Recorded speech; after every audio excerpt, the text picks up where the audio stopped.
Welcome to Granny's Country Cooking, and I am Granny. And today we're going to have a lot of fun. We're not going to be cooking anything today. What we're going to do is we're going to talk about basic supplies for a country kitchen. Now, everyone may not bake or they may not cook country food.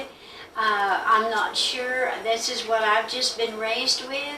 And I have a lot of viewers writing in and asking me about what are some of the basic supplies that you need to start doing some very basic cooking.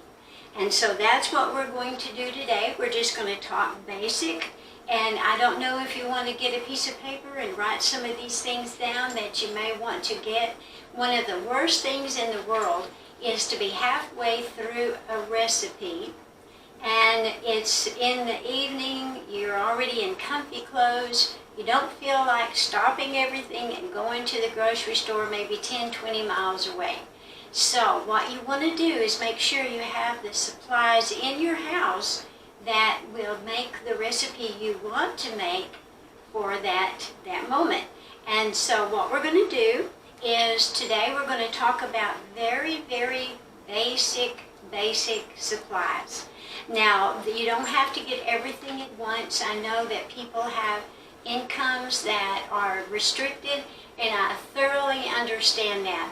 But what I want to show you is basics where you can get started with just the very, very basics, and then you can add to your supplies. Now, the first thing when you're cooking country is you're going to be baking some things, biscuits and cakes and pies and cookies and brownies and all the goodies. So you're going to need flour.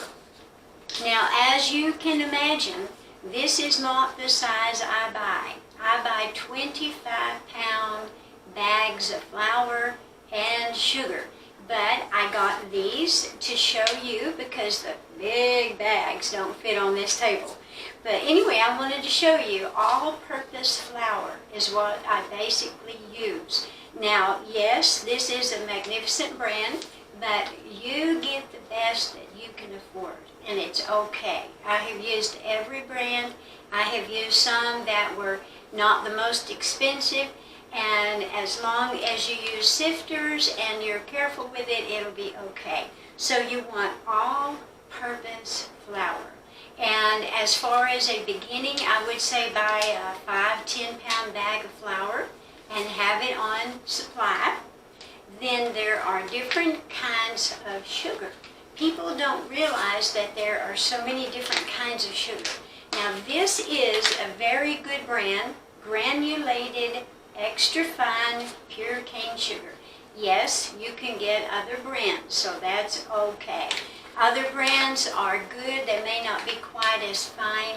Now, there are a few brands I have found that I didn't quite like as much as I like some of these, but you get what you're able to buy. Now, this is imperial sugar, pure cane sugar, and you can buy other brands, like I said, and they do work out okay. Now, the next kind of sugar that you may use in different kinds of cooking or cookies or things is brown sugar.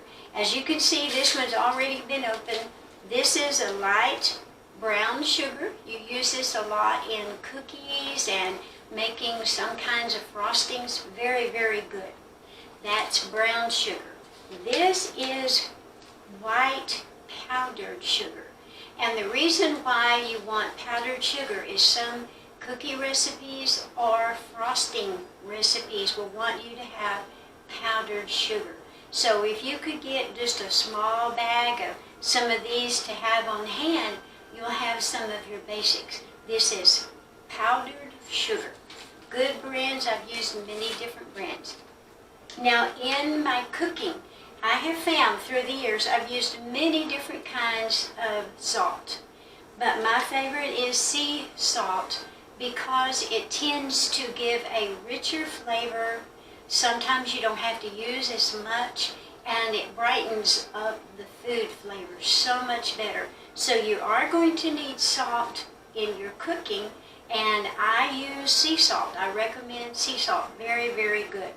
Okay, the next thing that you will need is baking powder. I have used many kinds of brands and they all seem to work fine. Baking powder is what you use in cakes, you use in biscuits, you use in many, many different things, the baking powder. It's what makes the biscuits rise to be nice and fluffy. Okay, so that's baking powder. The next is called baking soda. That's different. Some recipes call for baking soda, some don't call for baking soda, but you really do need it. So if you can get a small supply of some of these things, you'll have what you need in your kitchen. Okay? Another thing that you don't use a lot of, but you really do want it when you need it, is called corn starch. What this is a thickening for pies, a thickening for puddings, and once it's cooked and kind of boiled and bubbled, it has a clear look to it. Flour is used in thickening, but it tends to have a cloudy look to it.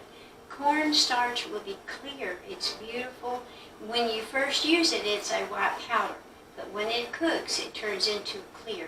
And I use this in pies to make the pie nice, the filling to be thick enough that you can cut and it stays in place.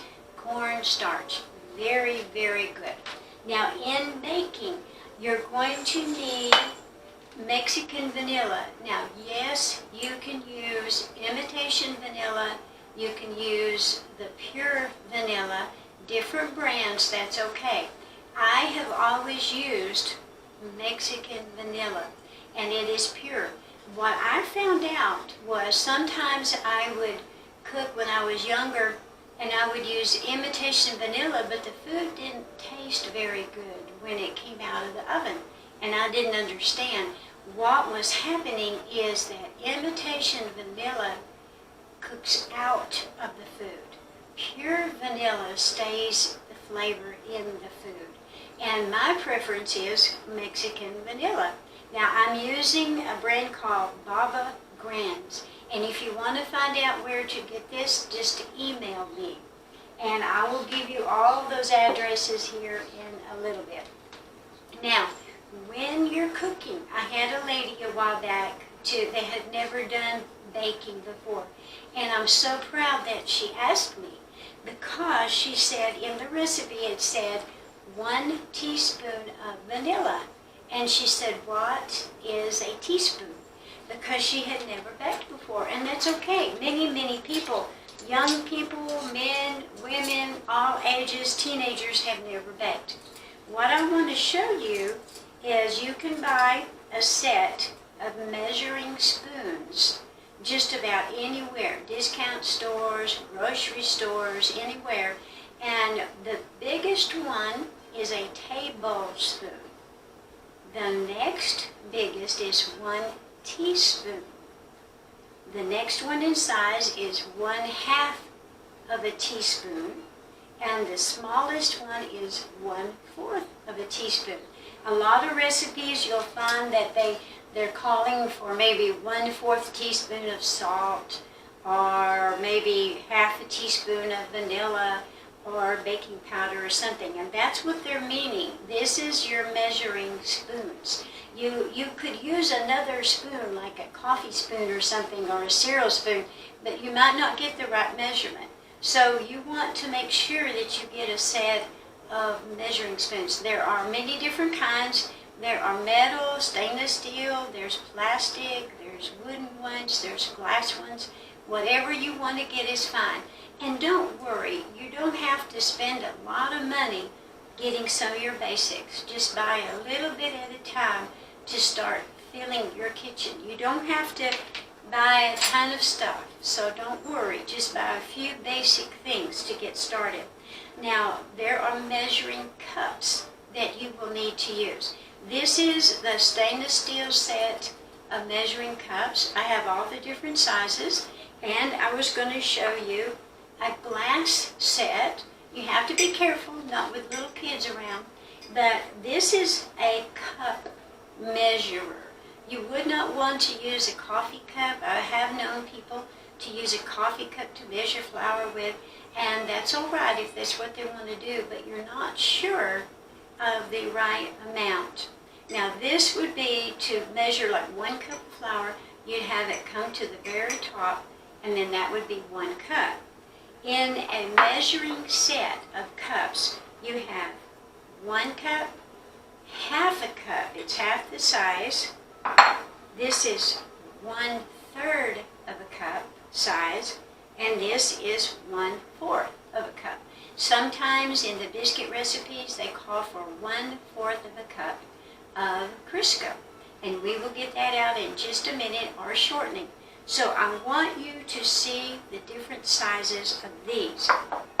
Now something else that a lot of people may not realize is there are liquid measuring cups. This is for dry ingredients, sugar, flour, brown sugar, the powdered sugar, but this is for liquid measuring. If you're measuring milk, or if you're measuring cooking oil, or you're measuring lemon juice, whatever you're measuring, this is called a liquid. And the reason why is because they give you room at the top so that you're not trying to juggle this 1 cup up to the top and trying to get it into the bowl.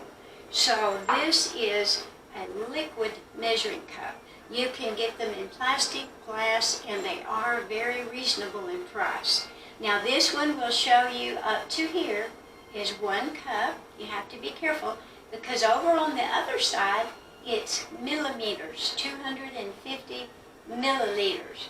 Now over on this side is 8 ounces right here, considered half a pint. This one is 1 cup. So on each side you have a 1 cup measure. Now this also has a 1/4, a 1/2, 3/4, and 1 cup, and over on this side is the milliliters. So you need this liquid measuring cup to pour, and you don't want to hold it and pour because your hand could be doing this and it might not be the right measurement. What you do is you put it on the table where a flat surface, and you pour into it, and then you look down to see the measurement. And in some of my cooking videos you have seen me pour and then get down to look to make sure it's a level amount. And this one is a larger version of this size. This is 1 cup and this is 2 cups. So it's up to you, whichever size you want to get. Now on this one you can measure a 1/4 of a cup and a 1/2 and 3/4 and 1 cup. So it's up to you if you want to get one or both of those. Okay, now we're moving on to different types of spoons and spatulas. This is a nice kind of a big size that I've had for many, many years. I have no idea, maybe 20, 30 years. And this one has lasted forever, and I have several of these. It's a good feel spoon. It's kind of a thinner spoon where you can ladle or kind of scrape things off tops. And it's also a nice big heavy spoon to stir and to work with. Now some of your recipes you're going to need a spatula. So this is a fabulous spatula where it scrapes around the edges and you get all the ingredients. And my mama always told me, she says, what if all the salt is on the side and you don't scrape it off? So this is wonderful to have in cooking anything. Cakes, pies, biscuits, everything. Now this is the same thing, only a small little version. Now this is a whisk. This is something that you can use to beat your eggs and to get your batter nice and frothy. And I use it tremendous amount for anything. Lots of different kinds of doughs and brownies and everything. A wonderful whisk. Wonderful. Okay, now we're going to move on to, this is just an average mixing bowl. It's good for kids to learn with. It's stainless steel. I got this at a discount store and it's a good size. You could do all kinds of things with this one. and it won't break if it drops or bangs. And it has a good handle so that you can set this down on the table and you can use your whisk or your spoon and you can stir and mix it up. So this is a good size. Now you can get any kind of mixing bowls, plastic, glass, any kind. Any kind will work, so no worries, it's okay. Now, whenever you're baking and you're making biscuits and pies and things, you'll need a rolling pin. Now, all of these things you don't have to get at once, so don't worry. Just take your time and get a few things at a time. But this is a very vintage antique rolling pin that I still use and love, and it helps to roll out biscuits or pie crust or whatever you want to use. It's fabulous. Okay, now this is a pastry cloth. It opens up to a big square, and you can fold it to where all the sides fold into itself. And yes, you can leave some of the flour when you open it up into a big, long rectangle. You sprinkle your flour on it and rub the flour into the cloth. And that way your batter or your dough or your pie crust won't stick. And this helps to get a smooth pie crust. It helps to have a nice surface to roll your dough out on. And that is a pastry cloth. And then you use this with your rolling pin. Now another thing that is unusual, I'm not sure if everybody has one, but I have a cooking ruler, and it is a plastic one. What I do is I use it, and I'll be using this in some of my videos. And what you do is that when you're making cinnamon rolls, you can measure every inch that you want to cut to make each cinnamon roll even and the same amount. You can use it to, I know sometimes they say on your dough to have a 14 by 14 measurement. That way you know how thick. So you can use your ruler. Also, it's plastic. The wooden ones, yes, you could wash with soap and water, but the plastic one isn't going to hurt anything. And kids don't play with this one. This stays in my kitchen to be used for only cooking, and it's plastic. I wash it off, get the good bleach and soap, and it makes it just fine. Now I'm going to break for just a second, and I will be right back. Thank you. Okay, I'm back. What I want to share with you is when you are making biscuits or pie dough or things that need shortening or some type of shortening, I do like to use shortening. I know other recipes are fabulous and they use other things. Some people use lard, and I've heard that is magnificent. But what I like to use for myself is I really like butter flavored Crisco. And I've never had Crisco fail on me. It's always a light, fluffy pie dough or light, fluffy biscuits. And I love the butter flavor because it gives it just a little bit more rounded flavor to your pies or your cookies or your biscuits. It's fabulous. So I like to use this one. Yes, it is important, and I do like it.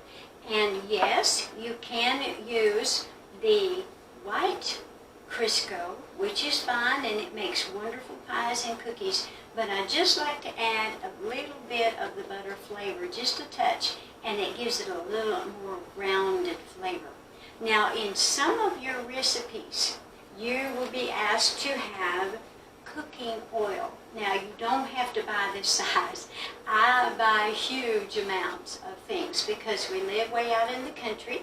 I don't go to town, which is about maybe 20 minutes away, maybe once a week, maybe once every 2 weeks. That's how often I go to town to buy supplies or groceries. And we're 100 miles away from any larger town to go and buy bulk items. So we're 100 miles away from any big city, and 20 minutes away from a smaller city. So we are out in the country. I buy lots of large sizes, but I do like to cook with corn oil when it calls for cooking oil for whatever you're doing. Now, the reason why I like corn oil is I've tried every kind of oil. Corn oil is lighter, it's not as heavy or thick, and it doesn't have a strong flavor. It's a light flavor that doesn't overtake whatever you're trying to cook. I really, really love the corn oil. So, before we go on to the next step, I want you to know that you can always write me, you can always ask questions, always. You can write in the comments of this video below with questions or any of my videos, and you can also write to Granny's Country Cookin @gmail.com.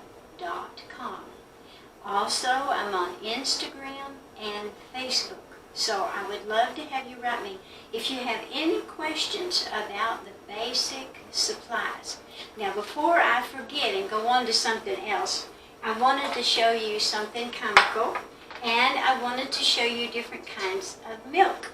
Now, when I'm rolling out biscuits on my pastry cloth, I have it wide open and I have my rolling pin going, and I'm rolling the biscuits out. You don't have to have a lot of fancy equipment to cut out biscuits.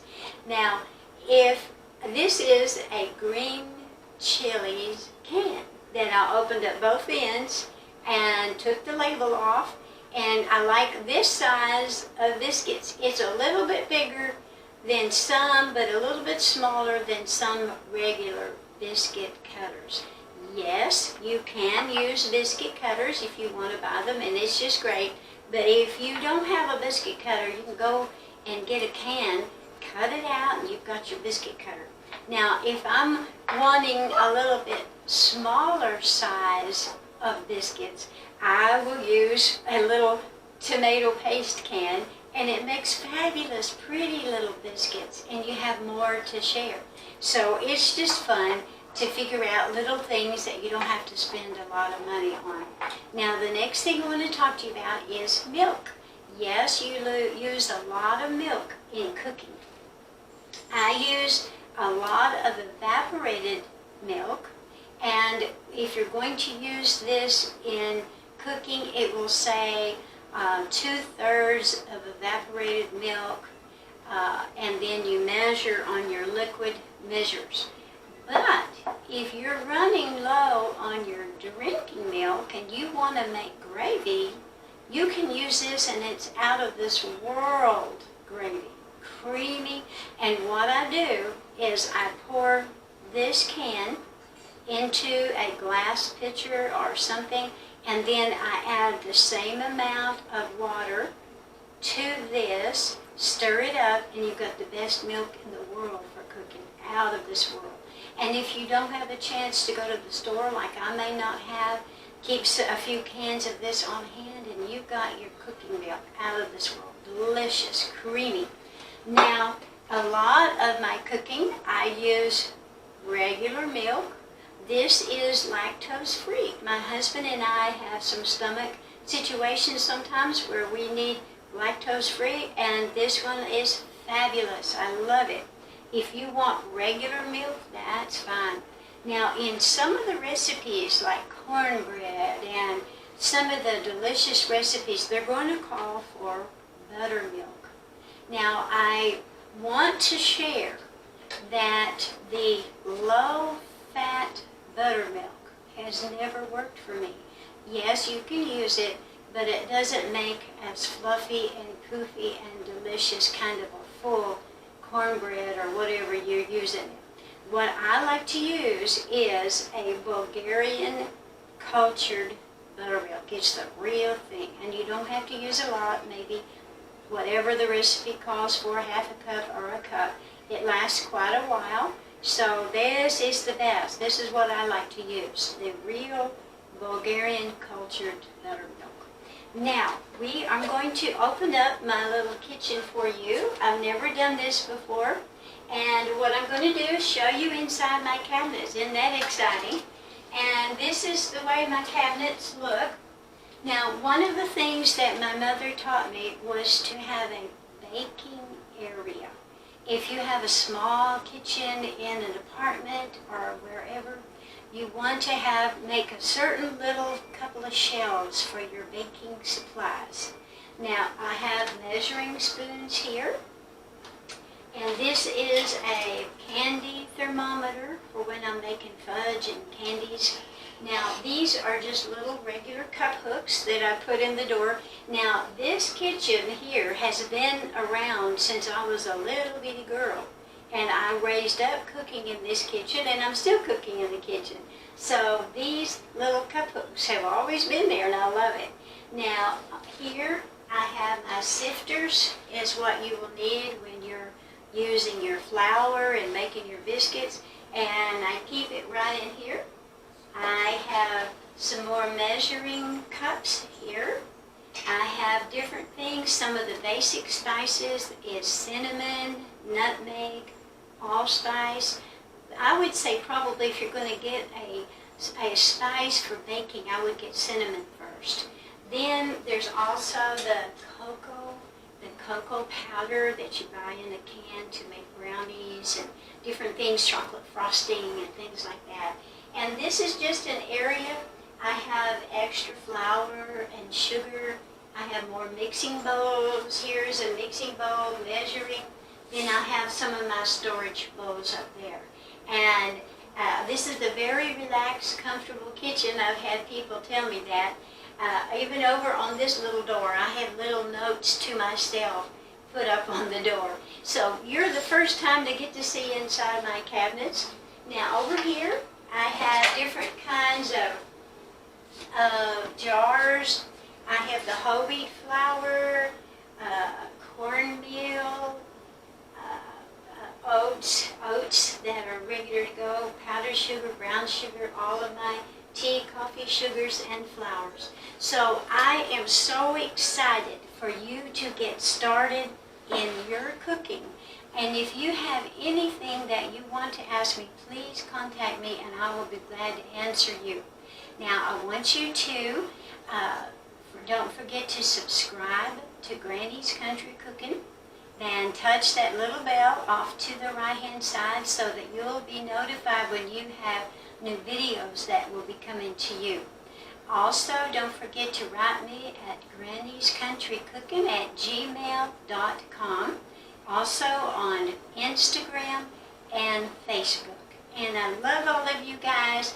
I want to help you learn to cook and be the best cook in this whole wide world. I'd love for each one of you to be better than me. And I'm not saying I'm the greatest at all. I'm just saying I love it and I want to help you. So you have a wonderful day. Watch this video over again several times and write down some of the basic supplies you need for your kitchen. And you have a wonderful day and love every one of you. Bye-bye.